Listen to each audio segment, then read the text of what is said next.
Hello అండి, నా పేరు డాక్టర్ కారెడ్డి శ్రీధర్ రెడ్డి. నేను general laparoscopic surgeon and stapler circumcision స్పెషలిస్ట్ని.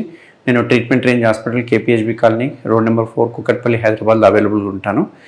ఈరోజు చూసుకుంటే చాలా ఇంపార్టెంట్ టాపిక్ ఏంటి అంటే అసలు మగవారిలో డయాబెటీస్ రావడం వల్ల అంగం యొక్క ముందరున్న చర్మం ఎటువంటి ప్రాబ్లమ్స్కి దారితీస్తుందనేది నేను మీకు బ్రీఫ్గా ఎక్స్ప్లెయిన్ చేస్తాను. ఎందుకంటే చాలామంది పేషెంట్స్కి వాళ్ళకు ఎలా ఉండాలనేది అర్థం కాదు.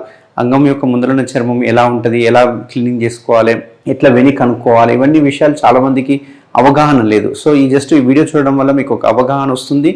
నేను చెప్పిన వీడియోలో కనుక నేను చెప్పిన సిమ్టమ్స్ ఉంటే కనుక తప్పకుండా మీరు నన్ను ట్రీట్మెంట్ రేంజ్ హాస్పిటల్లో కలవచ్చు. దీనికి శాశ్వత పరిష్కారం కూడా మనం అందించుకోవచ్చు. సో మగవారిలో అంగం యొక్క ముందరున్న చర్మం ఏదైతే ఉందో అది ఎలాస్టిక్గా ఉంటుంది అన్నట్టు. ఎలాస్టిక్గా ఉండడం వల్ల అంగం ముందరున్న భాగంలో ఉన్న చర్మం అనేది వెనక్కి లాగినప్పుడు ఫ్రీగా మూవ్ అవ్వాలి. బట్ చాలామందికి అట్లా ఫ్రీగా మూవ్ కాదు. చాలామందికి టైట్గా మూవ్ అవుతుంది, చాలామందికి కొంచెం పెయిన్ఫుల్గా మూవ్ అవుతుంది, కొందరికైతే వెనక్కి ఫ్రీగానే మూవ్ అవుతుంది కానీ మళ్ళీ ముందరికి రాదు. ఇట్లాంటివి దీన్నే మనం ఫైమోసిస్ అంటుంటాం. ముఖ్యంగా ఇంకొకటి ఏంటంటే చాలామంది గమనించేది ఏంటి అంటే అంగం చిన్నగా ఉన్నప్పుడు అంగం యొక్క ముందరున్న చర్మం ఫ్రీగా మూవ్ అవుతుంటుంది. బట్ అంగం గట్టి పడ్డ తర్వాత, అంగ స్తంభన అయిన తర్వాత, ఎరెక్షన్ అయిన తర్వాత చర్మం వెనక్కి రాదు. దీన్నే మనం ఫైమోసిస్ అంటాం. సో యూజువల్గా మనం అంగం చిన్నగా ఉన్నప్పుడు వెనక్కి అనుకొని మామూలుగా క్లీన్ చేసుకుంటుంటాం, దానికి ఏమి ఇబ్బంది ఉండదు. బట్ అంగం పెద్దగా అయినప్పుడు అంగం యొక్క ముందున్న చర్మం వెనక్కి పోకపోతే ఇంటర్కోట్ చేసేటప్పుడు కలిసినప్పుడు విపరీతమైన పెయిన్ రావడము, ఒకసారి కట్ అయిపోవడము, ఒకసారి బ్లీడింగ్ రావడము, ఇట్లాంటివన్నీ చూస్తూ ఉంటాం. అయితే ఈ ఫైమోసిస్ రావడానికి ముఖ్య కారణం ఏంటి అంటే డయాబెటీస్. 95% డయాబెటీస్ పేషెంట్స్లో వాళ్ళ లైఫ్ టైంలో ఏదో ఒక రోజు దీనికి బారిన పడాల్సిందే. దీన్ని మనం బెలనైటిస్ అంటాం. సో అంగం చూసుకుంటే కనుక ఈ ముందరున్న హెడ్ భాగం ఏదైతే ఉందో దీన్ని మనం గ్లాన్స్ అంటాం. ముందరున్న చర్మం స్ట్రైట్గానే ఉంటుంది, కింద ఉన్న చర్మం మాత్రం ఇక్కడ అటాచ్ అయ్యి ఈ రకంగా ఉంటుంది. ఈ అటాచ్మెంట్నే మనము ఫ్రెన్యులం అని అంటుంటాం. ఫ్రెన్యులం. ఈ ముందరున్న చర్మం చూసుకుంటే ఈ రకంగా ఉంటుంది అందరికీ. సో ఈ చర్మం అనేది ఎలాస్టిక్గా ఉంటుంది కాబట్టి ఇట్లా వెనక్కి మూవ్ అయినప్పుడు వీడి వరకు ఫ్రీగా మూవ్ అవ్వాలి. అంగం యొక్క చర్మం ఫ్రీగా మూవ్ అవ్వాలి. దాన్ని మనం నార్మల్గా కన్సిడర్ చేస్తాం. నార్మల్ ఎప్పుడు అంటామంటే అది ఇంపార్టెంట్. అంగం చిన్నగా ఉన్నప్పుడే కాదు, అంగం స్తంభన అయిన తర్వాత, అంగం గట్టిపడ్డ తర్వాత, ఎరెక్షన్ అయిన తర్వాత కూడా అంగం యొక్క చర్మము ఫ్రీగా మూవ్ అవ్వాలి. అప్పుడే దాన్ని నార్మల్గా కన్సిడర్ చేయాలి. బట్ ఎప్పుడైతే అబ్నార్మల్గా మూవ్ అవుతుందో, మేబీ పెయిన్ఫుల్గా మూవ్ కావచ్చు, లేకుంటే టైట్గా మూవ్ కావచ్చు, కొందరికి ఇక్కడ వరకే ఫ్రీగా మూవ్ అవుతుంది, తర్వాత పెయిన్ఫుల్ ఉంటుంది, కొందరికి ఈడి వరకు చాలా టైట్గా మూవ్ అవుతుంది, కొందరికి వీడికి వచ్చాక ఒక రింగ్ లాగా ఫామ్ అయిపోవడం, ఇట్లాంటివన్నీ చూస్తుంటాం. దీన్నే ఫైమోసిస్ అంటాం.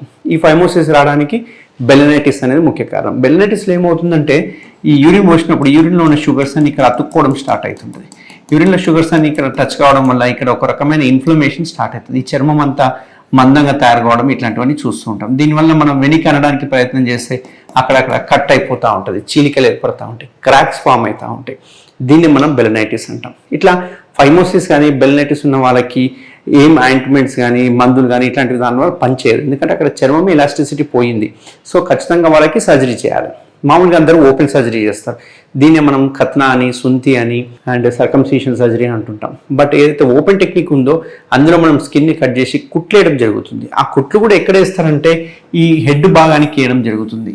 ఇక్కడ వేస్తారు. ఇక్కడ వేయడం వల్ల ఏమవుతుందంటే అక్కడ హీల్ అవ్వడానికి టైం పడుతుంది. 15 days దాకా బెడ్ రెస్ట్ ఉండాల్సి వస్తుంది, డైలీ డ్రెస్సింగ్ చేసుకోవాల్సి వస్తుంది, విపరీతమైన పెయిన్, మంట ఉంటుంది.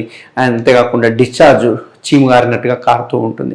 సో ఇవన్నీ ప్రాబ్లమ్స్ కాబట్టి మన ట్రీట్మెంట్ రేంజ్ హాస్పిటల్లో మనం లేటెస్ట్గా చేసే సర్జరీ పేరే KSR stapler circumcision surgery. So ఈ కేఎస్ఆర్ స్టేప్లర్ సర్కంసిషన్ సర్జరీలో ఏమవుతుందంటే ఇది ఒక స్టేప్లర్ డివైస్ అన్నట్టు. అది డిస్పోజబుల్ డివైజ్. ఆ డివైస్ని మనం ఒక పేషెంట్కి వాడిన తర్వాత పడేస్తుంటాం. ఇది just 5 minutes procedure. Within half an hour మనం పేషెంట్ ఇంటికి పంపించడం జరుగుతుంది. మనం ఏం చేస్తామంటే ఇక్కడ వరకు చర్మాన్ని తీసేసేస్తాం. చర్మాన్ని తీయడం వల్ల ఇది ఎలాస్టిక్గా ఉంటుంది కాబట్టి చర్మం అనేది బ్యాక్ పుల్ అయిపోయి మనకు పిన్స్ అనేవి ఇక్కడ పడతాయి అన్నట్టు. సో పిన్స్ అనేవి ఇక్కడ పడతాయి.